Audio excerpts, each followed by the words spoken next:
बैठे ही रहते हो। मूर्तियां आएंगी,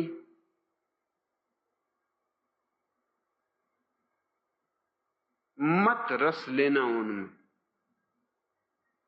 न पक्ष में और न विपक्ष में। आने देना और जाने देना रास्ता है, मन की राह है, चलती। तुम राह के किनारे बैठे देखते रहना और तुम चकित होगे, इस जीवन के सबसे बड़े रहस्य से चकित हो कि अगर तुम साक्षी भाव से, सिर्फ साक्षी भाव से, जैसे तुम्हें कुछ लेना देना नहीं कौन जा रहा कौन आ रहा, तुम गुमसुम चुपचाप सड़क के किनारे बैठे ही रहना, जल्दी ही वो घड़ी आ जाएगी कि ये रास्ते की भीड़ कम होने लगेगी। क्योंकि इस भीड़ के रास्ते पर होने का कारण तुमने इसे निमंत्रण दिया है, तुमने अब तक इसका स्वागत किया है। ये बिन बुलाई नहीं है। और जब ये देखेगी तुम इतनी उपेक्षा से भर गए हो कि तुम लौट के भी नहीं देखते कौन आया कौन गया, अच्छा था कि बुरा, सुंदर था कि असुंदर, अपना था कि पराया,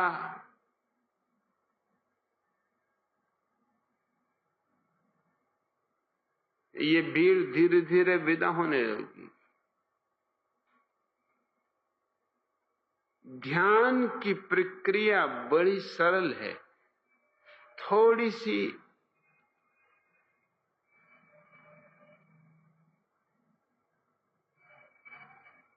धैर्य की क्षमता चाहिए।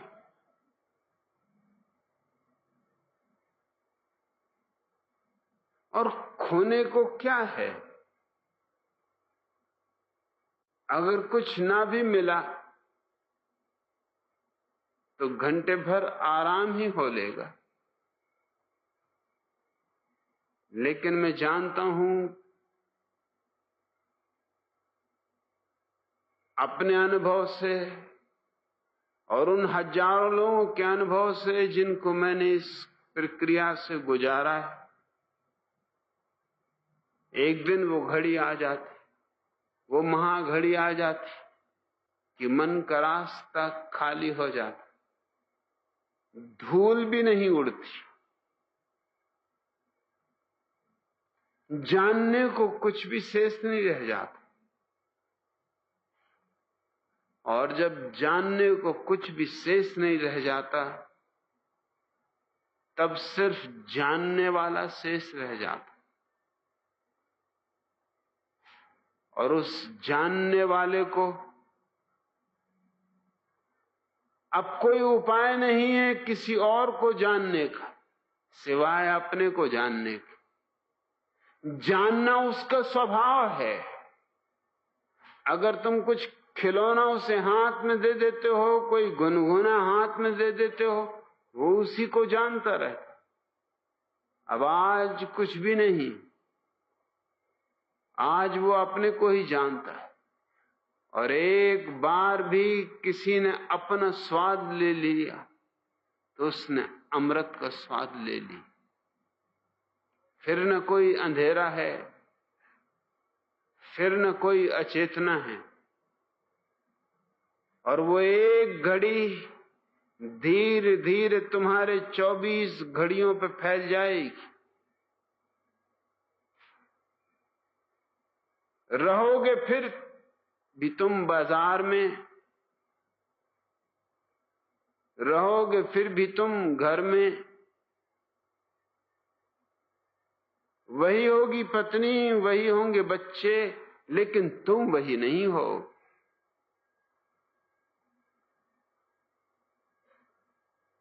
तुम्हारे जीवन में एक क्रांति घटित हो जाएगी। तुम्हारे देखने के सारे परिप्रेक्ष्य, तुम्हारी आंखें बदल जाएंगी।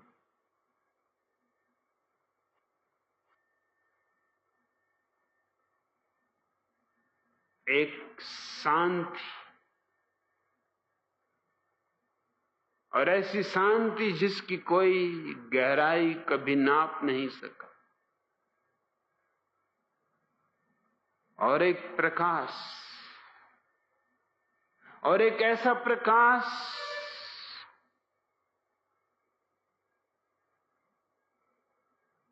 जिसमें ना तो कोई तेल है न कोई बाती, बिन बाती बिन तेल, इसलिए उसके चुकने का कोई सवाल नहीं।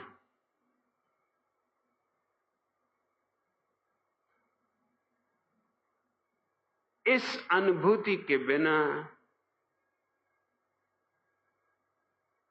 सारा जीवन व्यर्थ, और इस अनुभूति को पा लेना, उस परम ऐश्वर्य को पा लेना है जो कभी चुकता नहीं।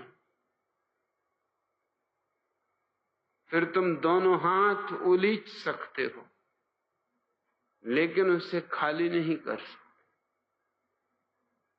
इस ऐश्वर्य की स्थिति को ही हमने ईश्वर कहा है। ईश्वर ऐश्वर्य शब्द से ही बना है, इसलिए हमारे पास ईश्वर के लिए जो शब्द है वो दुनिया की किसी भाषा में नहीं।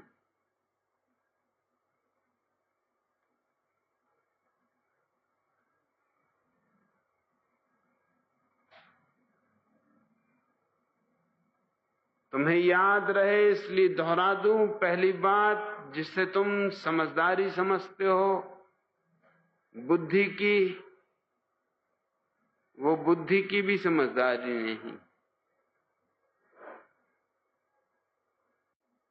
दूसरी बात, तुम जिसे बहुत कठिन समझ रहे हो बहुत सरल, बहुत सहज, सिर्फ तुमने कभी प्रयास ही नहीं किया।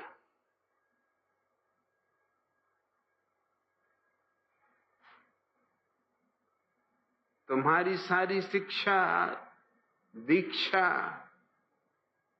तुम्हारा समाज, तुम्हारे संस्कार तुम्हें दौड़ना सिखाते हैं दूसरे के पीछे, महत्वाकांक्षा सिखाते हैं, धन के लिए, पद के लिए, प्रतिष्ठा के लिए, यश के लिए।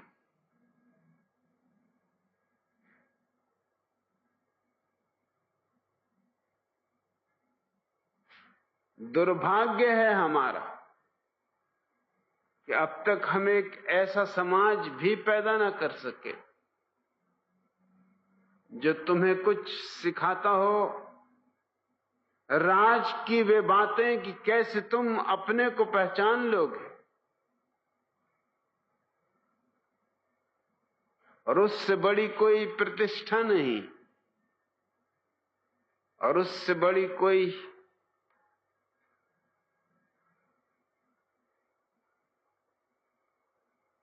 अभीप्सा नहीं।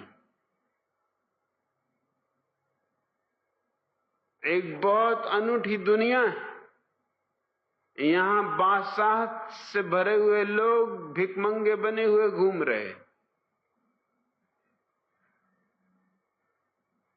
जिन्हें सम्राट होना था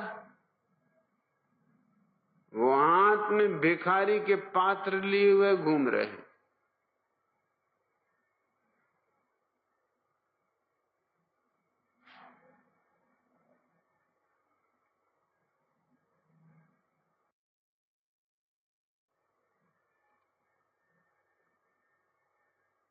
थोड़ा सा प्रयास, लेकिन तुम्हारे समाज और तुम्हारे संस्कार तुम्हें डराते। वो तुमसे कहते हैं स्वयं को जानना, ये जन्मों जन्मों में होता है, ये कभी कभी होता है, ये किसी अवतारी पुरुष के जीवन में होता है, ये किसी तीर्थंकर के जीवन में होता है, ये कोई मसीहा, कोई पैगंबर, कोई ईश्वर का पुत्र। तुम तो एक अदना आदमी हो।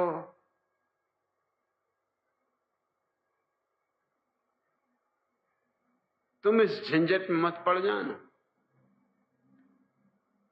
तुम इस मुश्किल को हाथ में मत ले लेना, ये तुम्हारे बस की बात नहीं।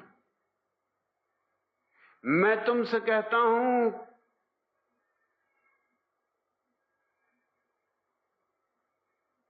कि ये तुम्हारा जन्म सिद्ध अधिकार है,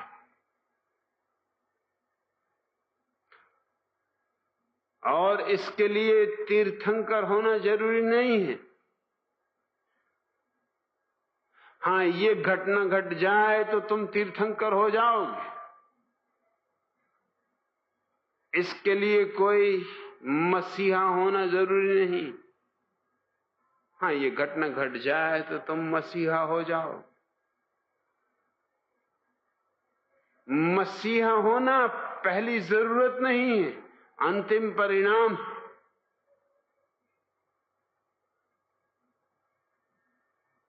बस तुमसे 1 घंटा मांगता हूं,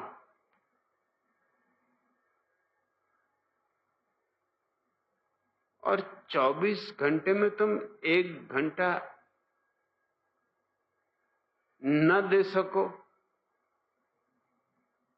इतने दीन तो नहीं।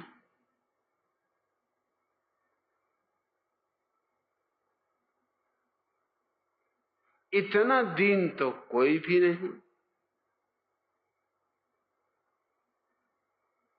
और मैं नहीं कहता कि मंदिर में जाओ,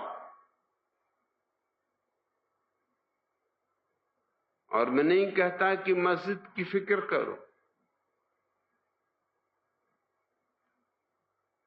क्योंकि मेरी दृष्टि यह है कि मंदिर और मस्जिद और गिरजे और गुरुद्वारे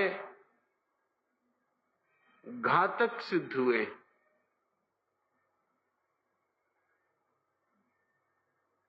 इन्होंने ये ख्याल पैदा किया कि भगवान तुम्हारे घर में नहीं,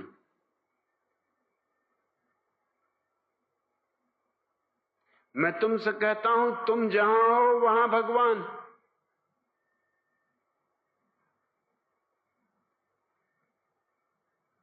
इसलिए तुम जहां बैठ गए वहीं तीर्थ हो गए।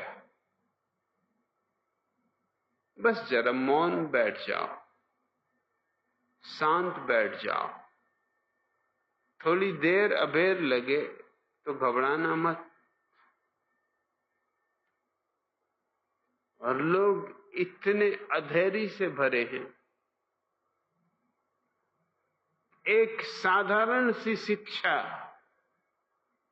जो उन्हें ज्यादा से ज्यादा किसी ऑफिस में क्लर्क बना के छोड़ेगी, उसके लिए जिंदगी का 1/3 हिस्सा खर्च करने को राजी।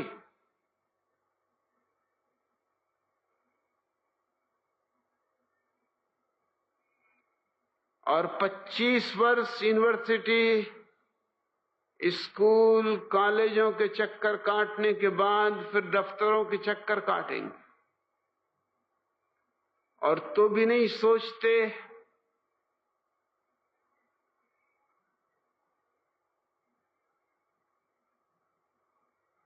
कि मैं तुमसे केवल 1 ही घंटा मांग रहा हूं, और उस घंटे भर की अनुभूति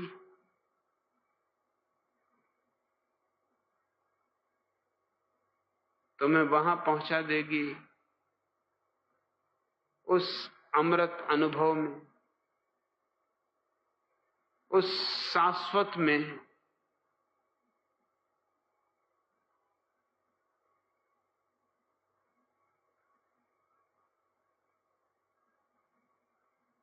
जिसके पाने के लिए ये जगत एक पाठशाला है।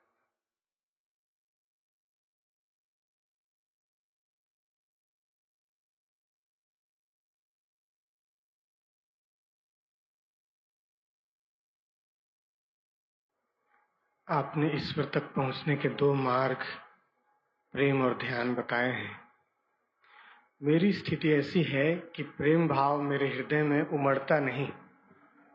ऐसा नहीं कि मैं किसी को प्रेम नहीं करना चाहती, वह मेरे व्यक्तित्व का प्रकार नहीं। चुप रहना और शांत बैठना मुझे अच्छा लगता है। इसलिए मैंने ध्यान का मार्ग चुनकर साक्षी की साधना शुरू की।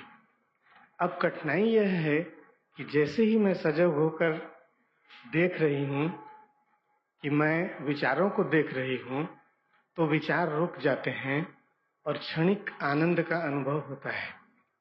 फिर विचारों का तांता शुरू हो जाता है और फिर मेरा उनको देखना और बार बार यही सब।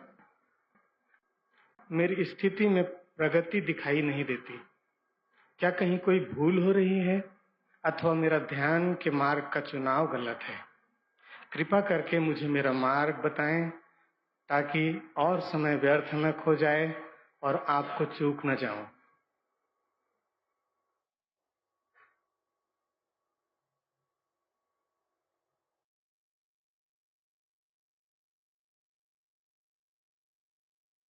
यह सच है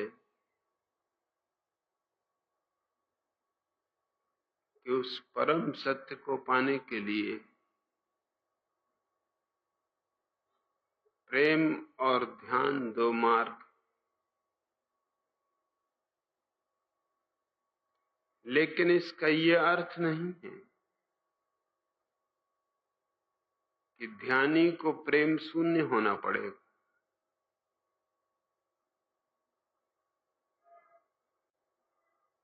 न ही इसका यह अर्थ है कि प्रेमी को ध्यान की कोई चिंता न करनी पड़ेगी।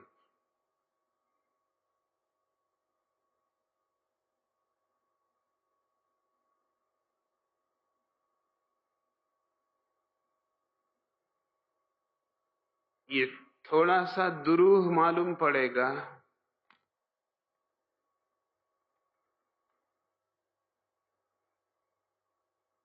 ये केवल प्राथमिक रूप से चुनाव की बात है।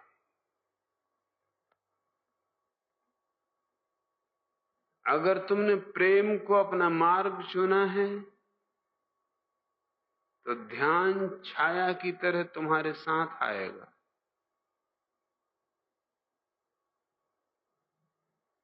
क्योंकि प्रेम और ध्यान को न लाए तो प्रेम नहीं, वासना है।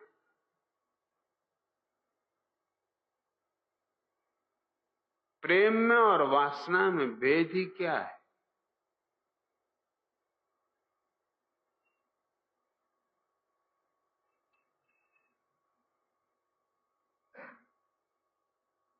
इतना ही भेद है कि वासना के पीछे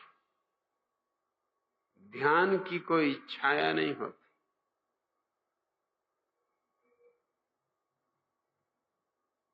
और प्रेम के पीछे ध्यान की छाया होती।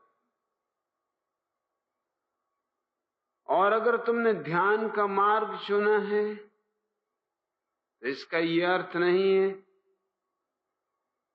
कि तुम प्रेम शून्य काठ के उल्लू हो जाओ।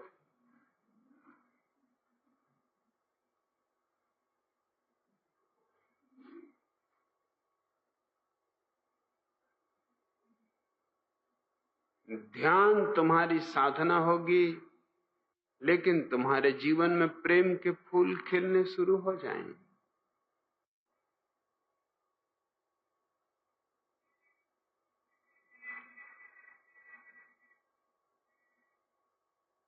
प्रेम और ध्यान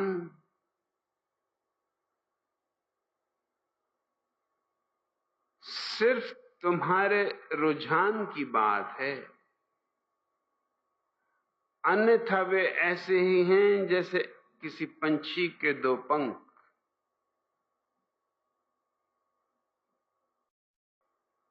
उनमें से एक भी कट जाए तो पंछी का उड़ना मुश्किल।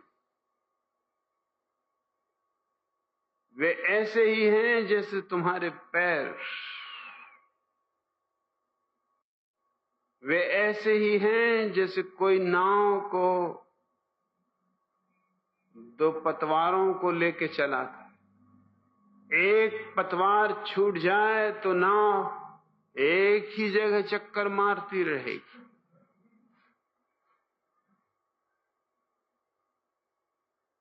तुम्हारी यही भूल हो गई।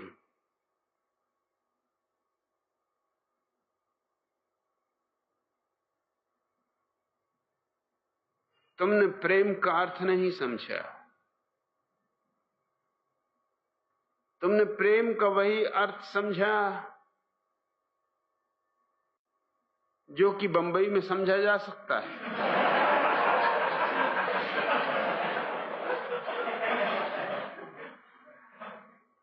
गए चौपाटी पर और समझ गए प्रेम का अर्थ।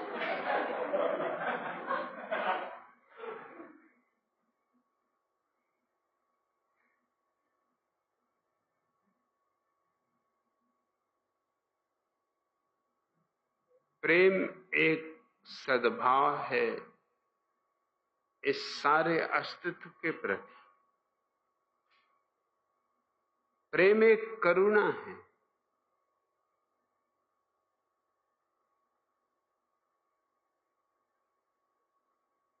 जिसके ऊपर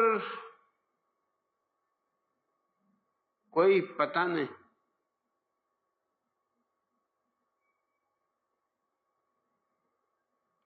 प्रेम एक आनंद है। जैसे फूल खिलता है और उसकी बास चारों दिशाओं में बिखर जाती, नहीं खोजती किन्हीं नासापुटों को।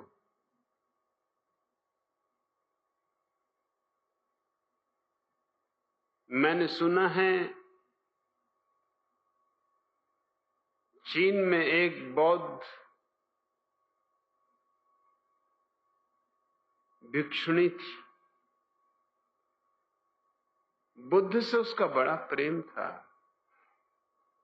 ऐसा वो समझती थी। उसने अपनी सारी संपत्ति बेचकर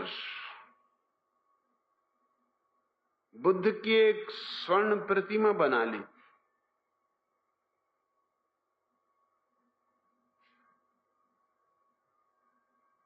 और रोज बुद्ध की उस स्वर्ण प्रतिमा की वह पूजा करती। एक ही मुश्किल थी, ऊदबत्तियां जलाती। अब धुएं का क्या भरोसा। कभी बुद्ध की यात्रा भी करता और कभी बुद्ध के विपरीत भी चला जाता। धूप जलाती, अब धुएं का क्या भरोसा। और धुएं को क्या मतलब, जहां हवाएं ले जाती चली जाती। वो बड़ी परेशान थी और परेशानी और बढ़ गई क्योंकि वो जिस विशाल मंदिर में ठहरी हुई थी, संभवतः वो दुनिया का सबसे बड़ा विशाल मंदिर है, अब भी शेष। न मालूम कितनी सदियां लगी होंगी उस मंदिर को बनाने में। एक पूरा पहाड़ खोद कर वो मंदिर बनाया गया। उसमें 1000 बुद्ध की प्रतिमाएं। वो 1000 बुद्धों का मंदिर कहलाता और एक से एक प्रतिमा सुंदर।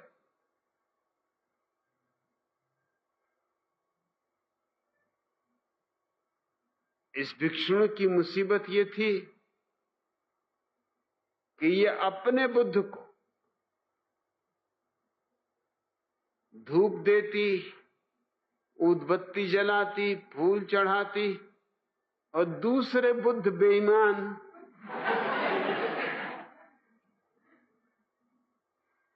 मजा लेते। ये असह था। इसे वो प्रेम समझती थी।